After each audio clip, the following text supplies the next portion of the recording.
Welcome to Emporia Public Schools podcast. I am your host, Dr. Allison Anderson Harder, Superintendent. This podcast is our way to provide students, staff, parents, and community members easy access to information on a variety of topics. Below the podcast icon, there is a link to an electronic form for anyone who would like to provide feedback or ideas about the podcast you may have just listened to, or to share ideas for future episodes. Today we are talking with Mr. Dathan Fischer, Emporia High School Principal, and Ms. Roxana Peraza, Emporia High School Counselor. Today's podcast topic is the 2023 Emporia High School Graduation. Welcome, Roxana and Dathan. Glad to have you here. Thank you. Dathan, we're going to have you share a little bit first. So what are the plans this year for Emporia High School graduation? Plans this year for graduation will look very similar to last year. We will be, of course, at the Civic Auditorium downtown. It starts at 3 o'clock on May 14th. So doors will open at 2 o'clock in the afternoon on Sunday, May 14th. For graduation, we always start off with, of course, students walking in, and then we have our national anthem. We always have a special performance from our chorale, or seniors who are part of chorale. From there, we do move into, we have our Stuco president who welcomes everybody, and that's Caitlin Velasquez. She's a terrific Emporia High School student, has been a great leader over the last 4 years. From there, we of course, move into our class speaker, which we usually have our senior class president. And this year, that's Emma Zhang. So Emma will have a little speech that she gives for her class. And then from there, we move into recognizing some academic achievements that the class has, and anything from TRIO and JAG, AVID to Senior Honor Group. We recognize ACT scholars and many more. Recognitions that we'll make sure we highlight. From there, we do the presentation of the class, and we move into presenting the students with their recognition coming across the stage. And then from there, we just kind of finish things up. So it's going to look very similar to what the tradition has always been for Emporia High School graduation. And we're excited to have this class come across the stage and spend one more day with them as a whole group. That's awesome. Talk to us a little bit about the live stream that will be available. Yeah, in the past, we used to live stream ourselves through the school district, but starting last year, we actually partnered with KVOE. And so KVOE will be live streaming the graduation on Sunday, May 14th. The specific channel, I'm not sure yet, but we will have that posted on Emporia Public Schools Facebook page. We'll have that posted on the website. You'll be able to find the link there, so you could watch it, through your computer system, or you could even watch it here in town if you have the local subscription, maybe to cable or something like that. But for the most part, the best place going to find it is just to be on the internet through our school webpage. Right. So it's nice to have that opportunity in addition to the in-person. What would you like parents and family members to know about the parking and seating at the Civic Auditorium? Well, if you've been downtown before, near the Civic Auditorium, you know that it's limited parking and probably limited space. We've never had an issue with parking. It's just a matter of probably the sooner you get there, the better parking spot you get. If you have someone that's elderly or can't walk too well, or maybe can't get around too well, there always is the opportunity to have some handicap parking around the facility. In regards to seating, I think we seat close to 3,000 people is what we can hold. We have about 300 graduates this year, and so I always like to tell our graduates that we encourage you to bring your family, bring who you want.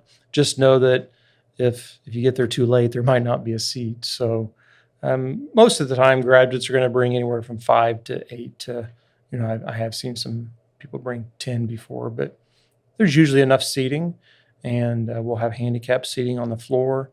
Always try to reserve that for our handicap. Of course, our graduates will be on the floor together.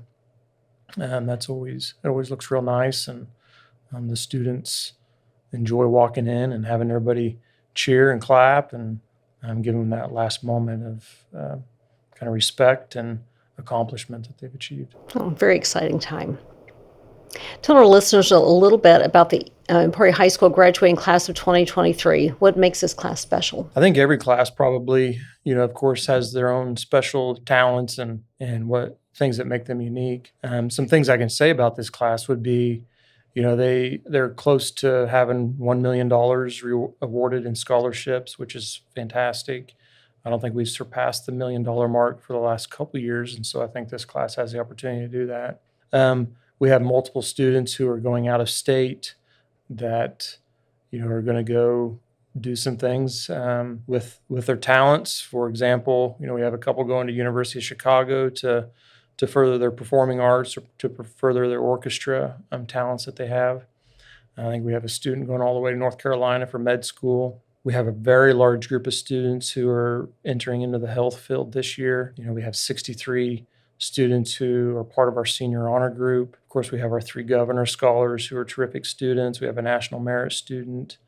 We have, I think, 5 or 6 ACT scholars, which means they've scored above 32 on an ACT. We have many Kansas State scholar students. We have, of course, we have our AVID students that are graduating. We have our JAG students who are graduating.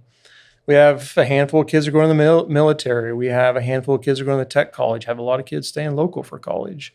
And so I really believe that every student does have a plan and is ready probably for next Friday, 11:52 to arrive so that they're officially done with high school and ready to enter into whatever their next step is. Adulting, right? You mentioned AVID and JAG. You might just explain a little bit about those 2 programs. Yeah, AVID is a program that we've had for many years. I probably lost track how many years, but I think we're up to, I think this is year 9 or 10 probably, of a graduating class. Students that are in AVID, those are our students who are traditionally first-generation college students. They've maybe have had some siblings go to college before, but for the most part, their parents probably didn't go to college, or some of them maybe have had parents go to college, but they're students that we've identified through middle school and high school that really do have that determination to advance their skills and to go to post-secondary schools and do some things after high school. JAG is a program we have, Job for America's Graduates.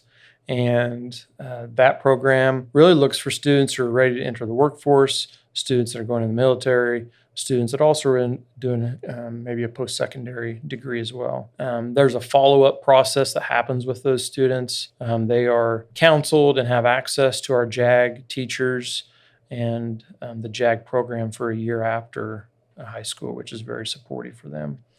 And so very, very talented group of students, and always glad to see them, of course, spend the day of graduation with us, and we also recognize them for what they've accomplished. Thank you. Well, talking about responsibilities of a high school principal and assistant principals, so what are your responsibilities in preparing students for graduation? Well, specifically for the day, it's kind of the organization of all of it, making sure all the T's are crossed and the I's are dotted. But if you think to, when they enter into high school, we truly do try to welcome them in and try to get them set up with, a caring adult, someone that's going to build a relationship, someone that's going to be there for them every day, from when school starts to when school ends. Many of our students have relationships that are positive with their teachers and their counselors and administrators after high school. They come back, they want to talk to them, they want to inform them of what they've accomplished, and so that's always good to see too. As the principal, I really try to work with our assistant principals and our counselors to support each student with their individual plan of study.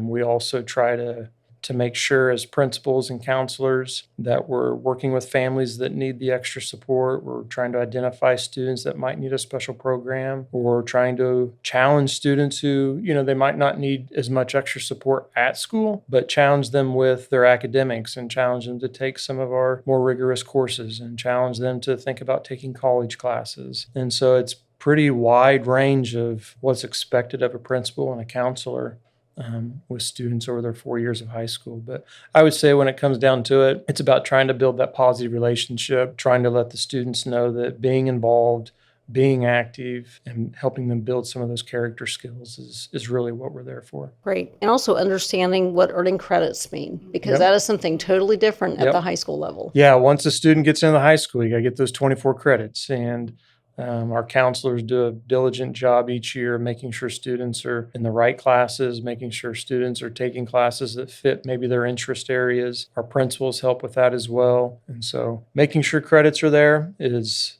what it takes at the end of the day. So that's definitely a piece of that too. One of the things that we love about our school community is the diversity, and so names are very important. So who has the responsibility of pronouncing all of the students' names, and how do they prepare? Luckily, all I have to do is shake their hand. So I've had to be part of reading names in the past, and what you want to do is you want to make sure that student has their name read correctly, and it's who they are. And to make a long story short, what we've done the last couple of years is we've had Miss Peraza help us with reading names and making sure that each student's name's pronounced correctly. And I'm not a bilingual speaker, but she is. And we do have many students that are Hispanic, and sometimes I'm not as good at saying their names as what Miss Peraza is, because she's, she speaks Spanish and English. So it really does let the students know that, they're going to be appreciated and their name's going to be read correctly. And we had a lot of compliments last year from some parents and community members and teachers and students just saying it really flowed well,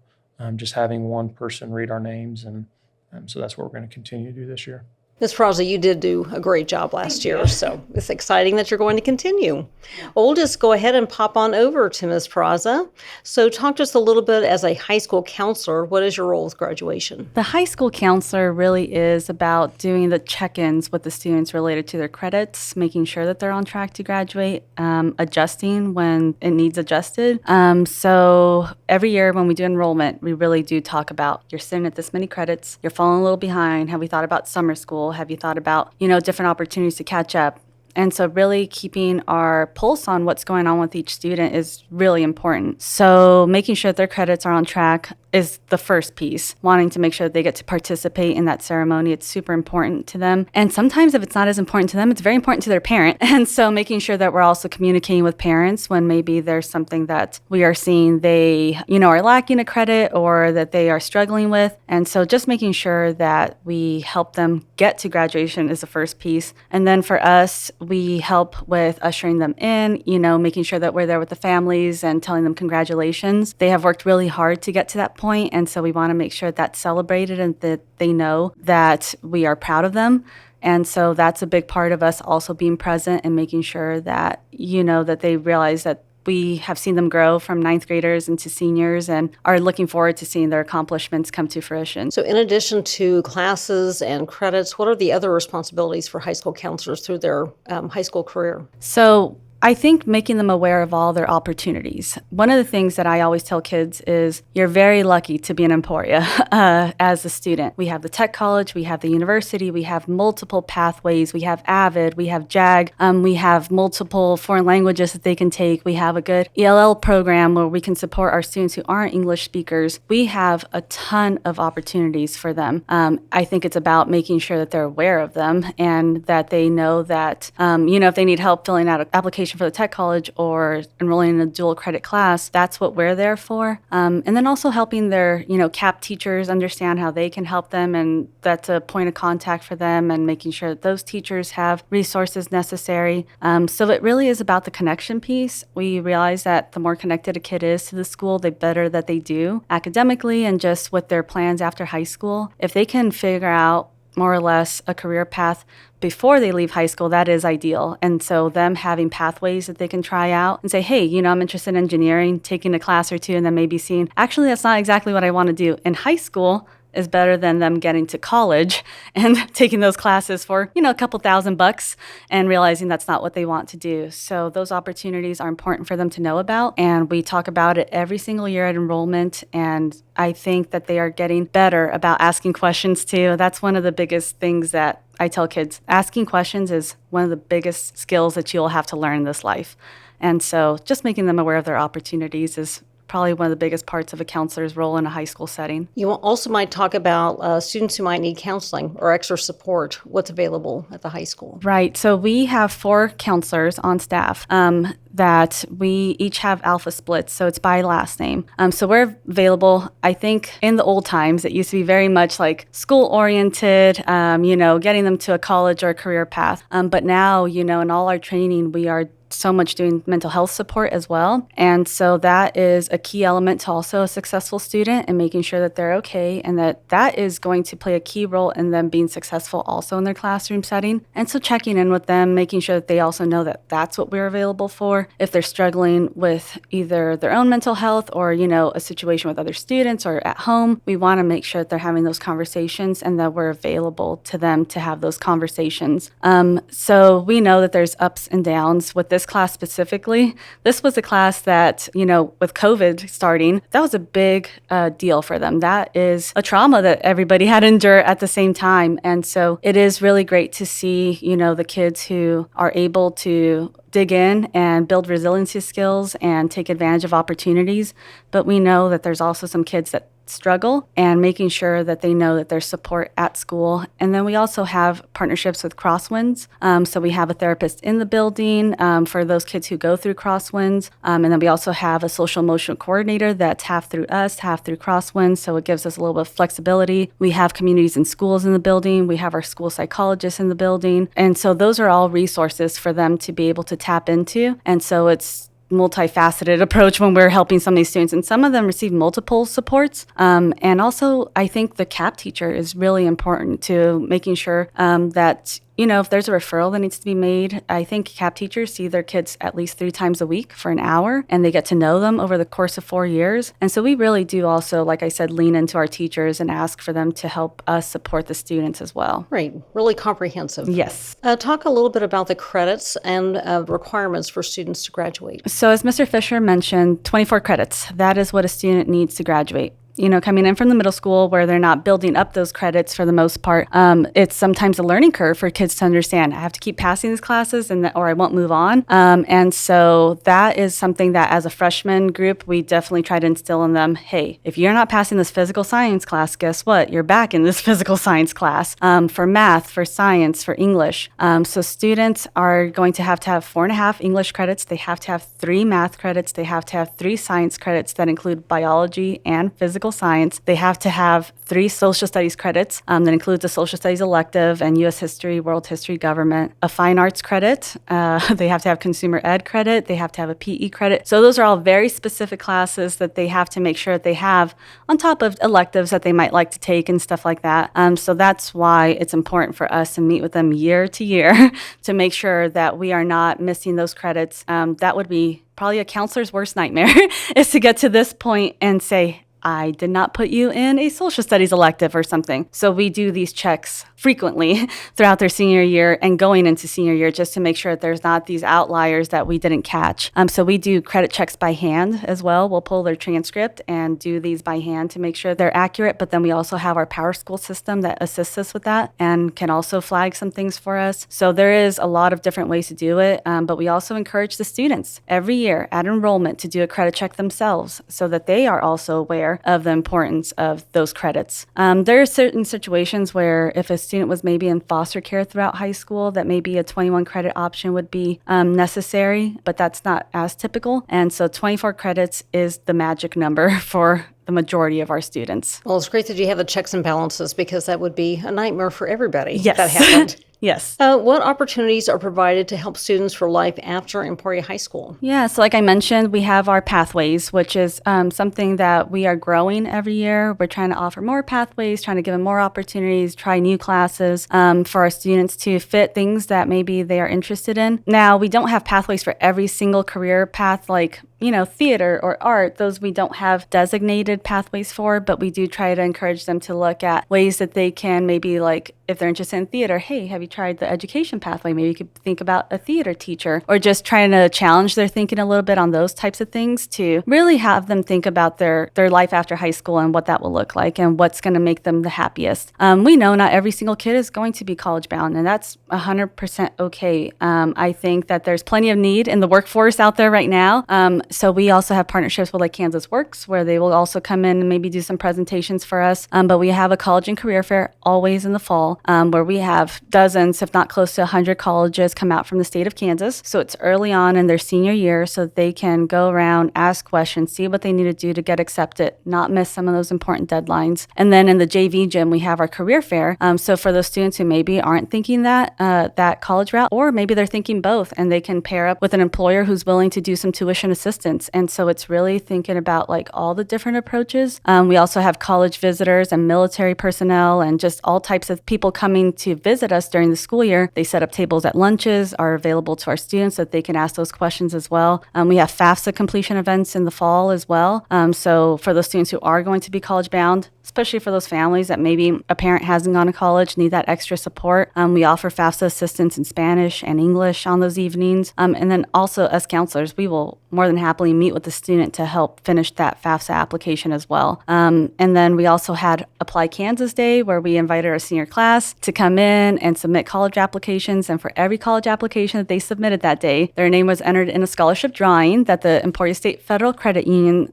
sponsored for us. So 2 students won $250 scholarships that day just for, doing those things that open up their doors. Sometimes they don't realize, like in the month of October, private schools, a lot of them waive their application fee. And so it's starting those conversations early. We've done scholarship workshops this year where we had smaller groups that whoever needed extra assistance. We post scholarships constantly for them so that they're aware that there's good ways to pay for college. Sometimes just put in that extra effort. They work on resumes in their CAP classes, so all of those students have a resume when they leave high school. And those types of things help them when they apply for scholarships too. And then we have just different things like freshman year, we have fairs to get them interested in different pathways, and they get to hear some of that information. The Tech College also comes to the high school and does enrollment days where they're available for 3 days straight, just talking to kids about, hey, this is the application, this is the program. When they're in high school, their tuition is waived at the Tech College. And so it's an amazing opportunity for them to take advantage of and be able to, maybe leave high school with not just a high school diploma, but also a technical certification. That's awesome. That really, both of you have given listeners a really great idea about what that behind the scenes looks like. So thank you, Ms. Peraza, Mr. Fischer. Is there anything else that you would like to add that would be important that you'd like our listeners to know? No, we're very proud of this class. Like I said, I think coming in, this was the group that their freshman year was interrupted by COVID, and they had to go through,